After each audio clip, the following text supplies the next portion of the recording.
The lobotomite returns. Our lobotomite. Is Doc... I recommend watching your tone with me, lobotomite. Now, your brain. Hand it over. And what could we possibly have to speak about? You have the brain, we have the technology. With it, we can finally leave this place. I cannot tell you how... And we have so many questions to ask your brain.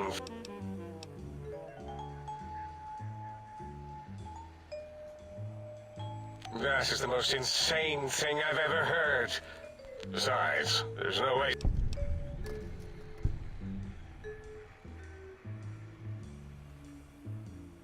You speak the truth, and the decibel variation... How did...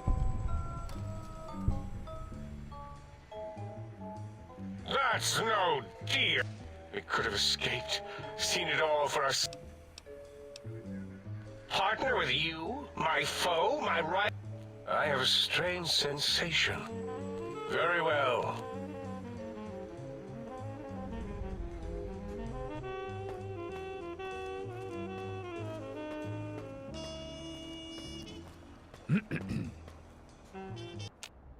As it had been in the years before the Great War, Big Mountain, the Big Empty, became home to one of the brightest minds of the 23rd century.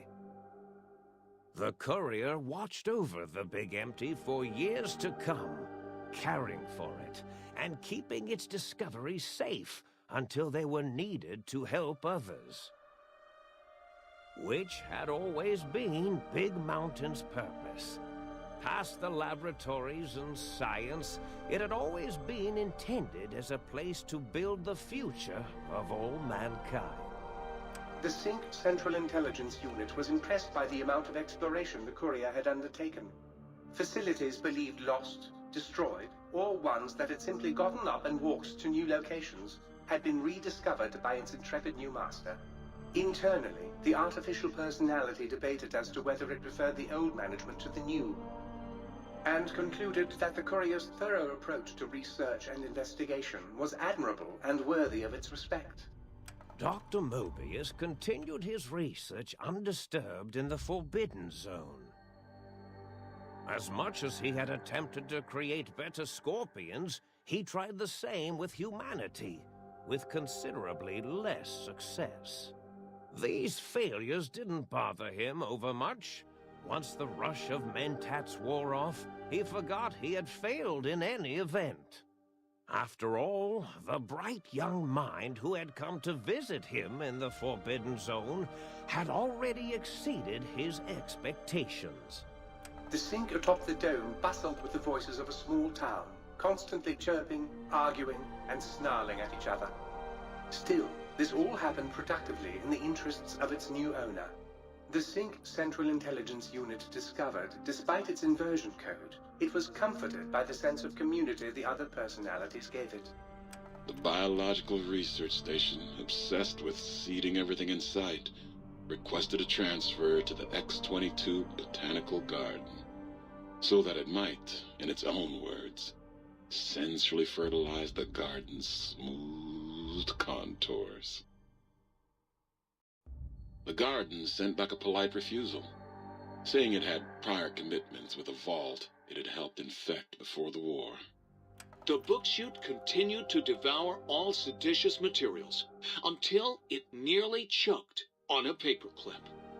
It adamantly maintained it was a Chinese paperclip, and the whole thing had been an elaborately orchestrated assassination attempt. Whatever the reason, it slowed down for a while, carefully appraising each document and clipboard that came to it. The light switches continued to bicker and flicker. This persisted until the day someone dropped a flashlight in the sink, and the two of them united in their hatred of the showboat. One of them eventually transferred to the Lightwave Dynamics plant, and began a long, unrequited affair with one of the holograms. The Sync continued to ruthlessly scrub any particulate matter that came near it.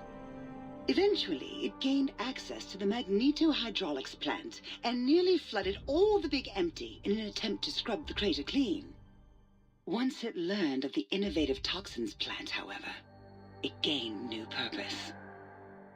It sought to develop antitoxins to flush into its drains and counteract the poisons bleeding into the soil. The toaster continued its psychotic spree, reducing all appliances in range to scrap electronics and spare parts.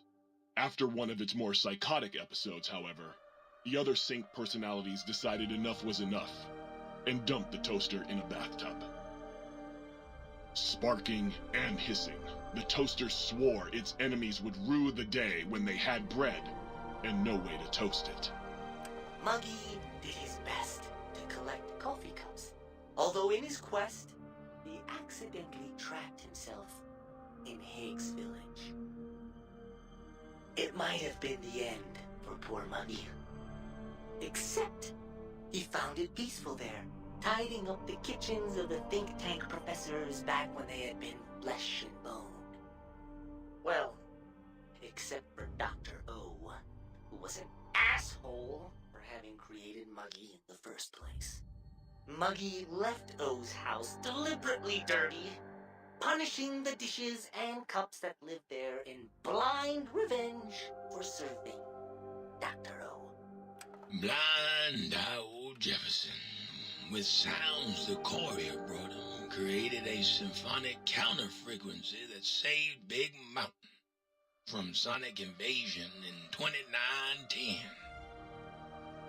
If you didn't hear about it, good.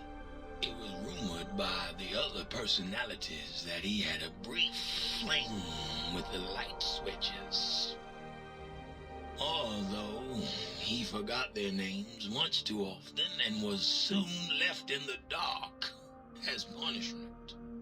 Autodoc, always gentle and methodical, kept sewing up the courier in all the right places when the skin split open from repeated wear and tear.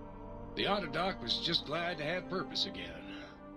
It heard its simpler brothers and sisters who got shipped to the Sierra Madre were bored out of their skulls in that toxic dead city.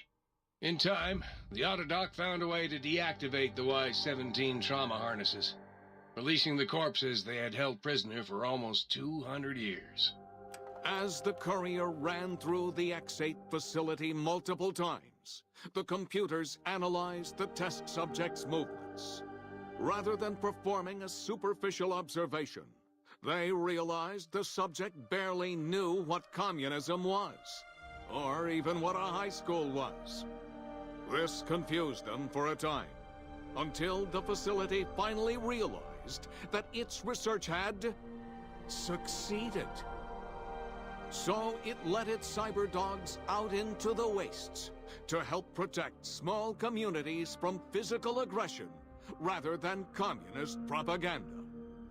The infiltration program in X-13 felt spent, having repeatedly upgraded the stealth suit until it could upgrade it no more. It felt warm, fulfilled, and a bit sluggish. It realized not long after, the stealth suit had left it, without so much as a note on the nightstand. So the infiltration program sent out robo-brains into the wastes, looking for its wayward technology.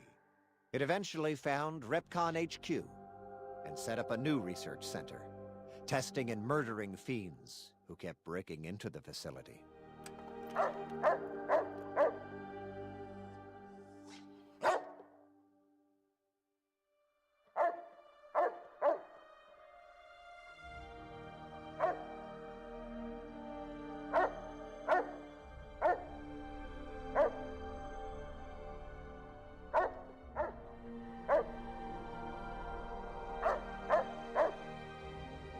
The courier, organs intact, continued onwards, a little less heavy of step, but with all the organs in the right places, as they should be.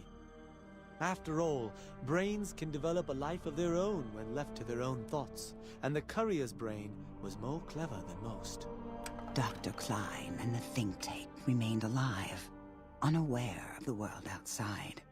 They looped through their daily routine, none the wiser about the world beyond, although perhaps wiser was the wrong word.